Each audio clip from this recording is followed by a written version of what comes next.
A most adventurous 2 weeks in Omaha for Coastal Carolina comes to an end, but it ends with the Chants as national champions for the first time ever. So really just hope that the weather holds off for this game, because Coastal Carolina and the Teal will be in the house tonight as the Pelicans will be rocking the Myrtle Beach Teal jerseys.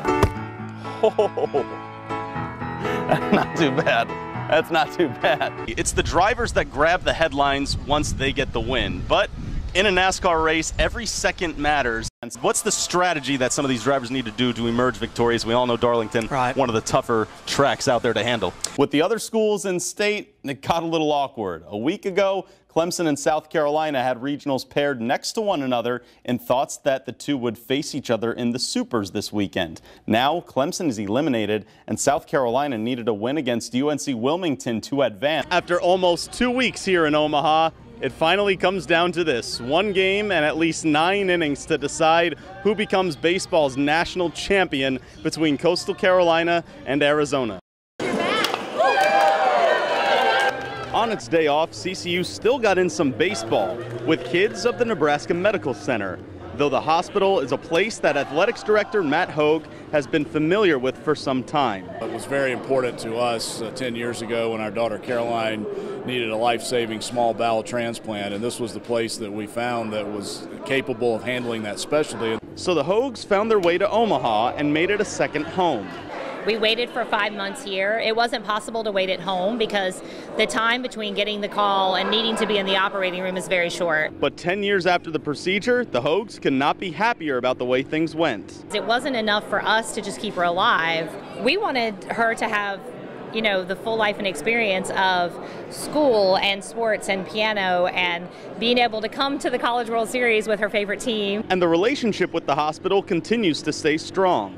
It's really amazing, and it's really uplifting for the team and for all of us to see Caroline be so successful. She's a little young lady now. We love being a part of the miracle that is Caroline. The fact that Caroline and her family are here on a business trip is just added incentive.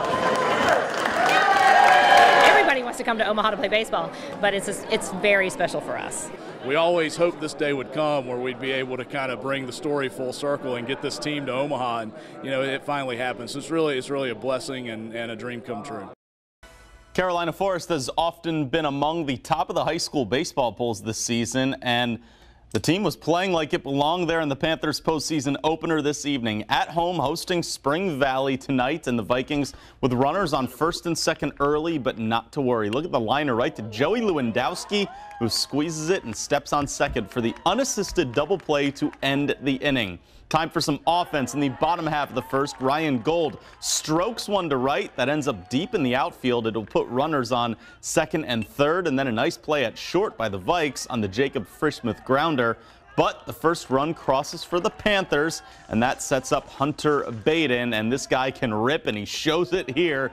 Puts this one on Highway 501. The Panthers roll in their postseason opener, winning by a final of 5-3. South Florence was on the road at Ashley Ridge in its 4A opener. Bottom of the second, tied at 1. Will Hardy grabs the pop-up just in time and goes to first to complete the double play. Impressive stuff from the Bruin pitcher. Top of the 6th, still tied at 1. River Hill, weak grounder to the right side, and the throw home is low, so Ty Kings slides in safely to give South Florence a lead. Now we go to the 7th. It's 3-1. Kaishan Bacote lines out to center. Look at this. Going home right now, Charlie Hewitt is able to get under that tag, and the catcher had a little trouble holding on to the ball as well. That'll make it 4-1, and Will Hardy goes the distance. 6 strikeouts, including this one to end the game, and South Florence gets a big upset win over Ashley Ridge on the road, winning 4-2. We are just 100 days out until the Summer Olympics take to Rio. You can see all the 2 weeks of action here on WMBF News, and among the new sports reintroduced to the mix will be men's and women's golf. WMBF sports reporter Dan Fanning found some interest in the game may be peaking thanks to its involvement in the Olympics. Thank you, Dan. Of American golfers, look for former Coastal All-American Dustin Johnson to be in that mix. But another CCU product is also making a push to get there. Amber Campbell is currently training to qualify for her 3rd Olympic Games. Remember, she was a participant in the hammer throw both in 2008 and 2012. Her next international competition is 2 weeks away, and Olympic trials are still 2 months away. But Also worth noting, Campbell and her former Coastal coach, Alan Connie, were inducted into the Big South Hall of Fame today. The Charlotte Hornets backed up their superior home record by winning games 3 and 4 in their first-round playoff series, but they need to steal one on the road in order to advance. Back in Miami tonight for Game 5, and the winner, of course, with that commanding 3-2 lead. Close in the first quarter, Al Jefferson with the putback layup. He had 14 this evening. And it's not a Hornets highlight without Kemba Walker, able to drill the 3-14 for Kemba this evening as well. And then on the defensive side, Spencer Hawes shows off the wingspan with the block of Justice Winslow. Take another look at that one. And then more Hornets offense. Jeremy Lin, fancy no-look pass to Marvin Williams for the layup. Charlotte does take that 3-2 series lead, winning here 90-88, and the Hornets can close out the series coming up Friday at home in Charlotte. That's sports for this evening. Here in the studio, Joe Murano, WMBF News. We got after it with some archery, and our winner is the indicator of who is the most focused and steady when the pressure's on.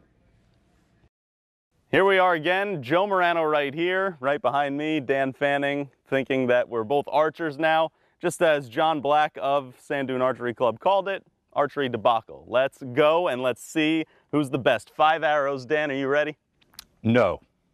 Great, I love to hear that. Oh, that's not too bad. That's not too bad. I think the contest is already settled. Thanks for coming. Oh man, I'm glad that's on film. That'll play. Points. All right, he's getting points. He's getting points. Got to start somewhere. It's not too bad, right? Woo. Not bad. I'm gonna try and split this arrow before we're done here. He's sandbagging me. Living in the blue. It's not bad, right? Oh, nice. Got me off my game. Letting me back in. The door's open there. Not good. All right. Kid's creeping. That'll play. Kid's creeping. That'll play.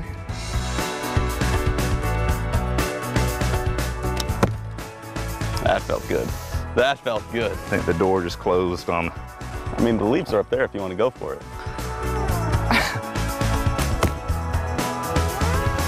All right. All right. Got me sweating a little bit here. I think they said brown was like 20 points, so if you just want to aim for the brown. Okay. I always like the bow and arrow guy in the Avengers movies that everyone forgets about. No pressure, no pressure, no pressure.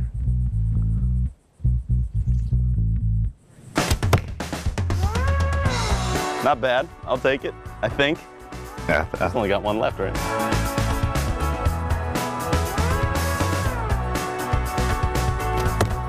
Impressive comeback by Dan. Shall we tally up? Well, you see the arrows closer than the experts thought. Joe with 40 right here, and Dan Fanning, great comeback, 38 points. For beginners, I say we're mediocre beginners. Not too bad, but nonetheless, I'm taking home the title, and I'm taking home the Sand Dune Archery Club shirt. I'm very happy about this. John Black, thank you so much, sir. I appreciate that. Congratulations. Thank you. Excellent. Very good. I'm going to wear this on our upcoming sportscasts and anytime I work with Dan from here on out, just to remind him of who is best. I did forget, Dan is here right now, I think, so we're just going to have to go ahead and show this one off and perhaps, you know, just utilize that for the rest of the weekend. Not too bad.